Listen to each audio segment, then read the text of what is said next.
What is that dynamic like to have your wife, who you are obviously very close to, Yes. but also just recognize this unction Yes. and respect it independently of your role as a husband? Yes, and so I think that my wife and I had our own. We had our own. What will I call it? Our own illumination season, so to speak. So I mean, if you read her book, I almost ruined my marriage. So she needed to see the pastor in me, not necessarily her husband, during those teething and very turbulent times. So, and I didn't realize why God was causing me to, to be in that place of being molded by her actions, right? Being a true Christian, by her. So, I mean, things were not going too well, and I still was in that place where I was trying to be the great spouse, be the very, So when she came full circle, she realized that, you know what, beyond even this supernatural, beyond this manifestation, this man is a true Christian. Do you understand? Like, this is what it is. Like you said, that it is not acting, which is one thing I pray to God every day. I'm sincerely in that place where all I desire with all of this, growing numbers is that Jesus be pleased. That is all I do. As in, I don't know what else that, comes to my heart every day, more than the fact that I just want God be glorified in everything. Just look at us and be happy.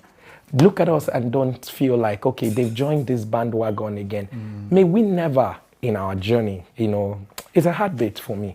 May we never, what comes with this whole thing? The attention, the people who want you, the nations of the world. I mean, it's growing. And my desire is just to make sure that I'm still in that space where my heart, I just want to keep loving God. I just want to see Him keep working on me, helping me to live for Him. That's all I want. I don't want to, when these things get on, and then you are in that space where everybody, I just want to love God and just keep doing the right thing. Never coming to a point in my life where, you're caught up with a frenzy and you start losing balance. Yeah. So that's just my, I'm sorry. Until you've seen a situation of 3 family members having cancer at the same time, and then they've gone through treatment, and I remember these things every morning.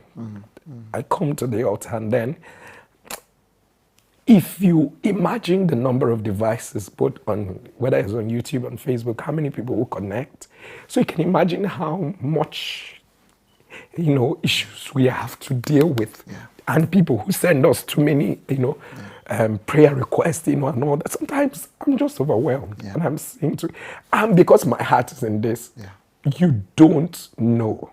Every time, there's people who work with me know. Every time someone is healed, the joy, I could tell my peers, I'm so excited.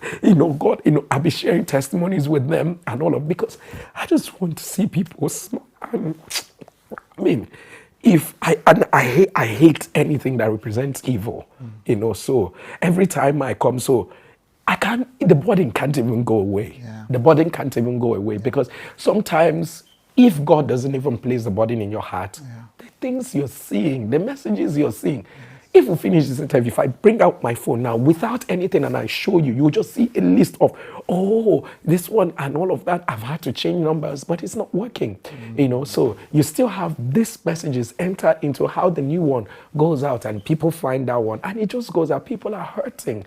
So how can, and this is what I feel like the reason why we've seen the miraculous so much in what we do is because of our hearts. Yes.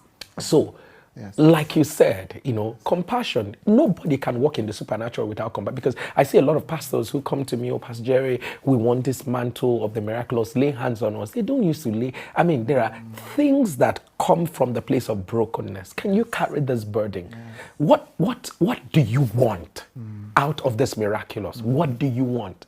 for me to see people change, to see people smile again, to see families, united again, to see that guy that is, has gone the way of addiction, be restored, but to see homes, to just see people laugh and smile, because wickedness in the sun is pro. More than ever before, there's everywhere you look, you see an autistic child, parents that say autism, this one, you see this one here, they just sit back and go like, now wow, as in problem everywhere. Someone wakes up and it's fine. I mean, like 3 months after, the person is now saying something is wrong with me. They say my spine had, you just go for routine test. And you now go and they say your liver has a problem. By the time you know what's happening, 4 weeks after, everything. I mean, someone just told me, say, oh, Pastor, there's someone who said she was driving. As of 2 weeks ago, she was driving. As of 2 weeks ago, right now, one of my pastors was telling me she can't use her 2 hands. From nowhere, the hands can't be used anymore. So the question is, what is this? So I just sit back and I'm like, okay, this was even in the UK. So what is she doing? She's done everything. She's even a medical person. So what am I supposed to sit down and tell? And these are many more. As far as the devil does not rest in bringing out evil, I will not rest. Thank you for joining our YouTube channel. I hope you loved that video and you connected with it. Don't forget, please subscribe, please like, please share with your friends and family. Please comment. We love to see your comments, and to see the full versions, join our community right now, or past episodes on watch.withchude.com. Let's be human together.